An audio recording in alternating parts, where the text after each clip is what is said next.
Hello guys, আমি Mary. আমরা একটা প্রবাল প্রাচীর ঘেরা ব্রিজে ছুটি কাটাতে এসেছি। আমার সাথে আছে আমার বান্ধবী টিনা।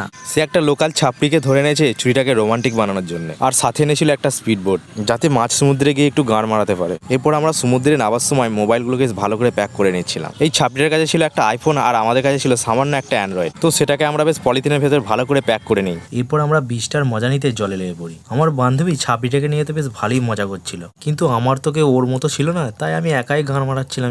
এখানে দৃশ্যটা কিন্তু সেই ছিল, চারিদিকে পুরো প্রবাল প্রাচীর দিয়ে ঘেরা একটা ছোট্ট সমুদ্র। কিন্তু হঠাৎ সেখানে একটা দুর্ঘটনা ঘটে যায়। টিনা ও তার বয়ফ্রেন্ড স্পিডবোট থেকে উল্টে জলে পড়ে যায়। আমি তখন শব্দটা পেয়ে উঠে বসি, আর চশমাটা খুলে ভালো করে চারিদিকে দেখতে থাকি। আরে কেলা, এরা দুজন গেল কোথায়? বোটটা তো দেখছি ভাসছে। তারপর দেখছি টিনা ও তার বয়ফ্রেন্ড জল থেকে ঝেড়ে মেরে উঠছে। এরপর টিনা আমার কাছে উঠে আসে। টিনাকে দেখে মনে হচ্ছে সে খুব ঘাবড়ে গেছে। এমনটা কি করে হলো সে কিছুতেই বলতে পারছিল না। কিন্তু টিনার বয়ফ্রেন্ড যখনই স্পিডবোটটায় উঠতে গেল, তখন এক বিশাল মাছ স্পিডবোট থেকে উল্টে তাকে জলে ফেলে দিল।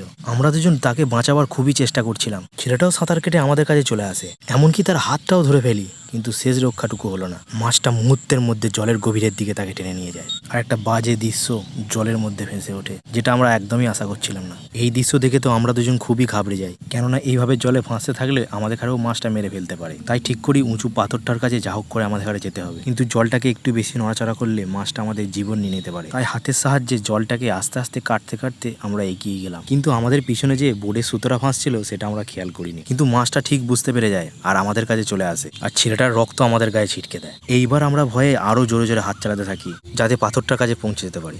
যা হোক করে পাথরটার কাছে চলেও আসি, কিন্তু মাছটা দড়িটা ধরে আবার আমাদের কাছে টানতে টানতে পেছন দিকে নিয়ে যায়। কিন্তু মাছটা একটু পরেই দড়ির টানটা ছেড়ে দেয়, আর আমাদের চারপাশে ঘুরতে থাকে। সেই সুযোগে দড়িটাকেও চটপট করে গুছিয়ে নিই, কিন্তু মাছটা আমাদের পিছুই ছাড়ছিল না। আবার মাছটা জল থেকে উঠে এমন দাঁত ফাঁত দেখাচ্ছিল, আমরা ভাবছিলাম এইবার বোধহয় আমাদের পালা। কিন্তু টিনা বলছিল যা হয় হবে, আমি পাথরটার কাছে যাবই, কেউ আমাকে আটকাতে পারবে না। আমি টিনাকে বারবার জলে নামতে বারণ করছিলাম, এতে আমাদের বিপদ আরো বাড়তে পারে, কিন্তু টিনা আমার কথা না শুনেই জলে নাম মেরে দেয়। ওর সাথে আমিও বোট থেকে পড়ে যাই জলে।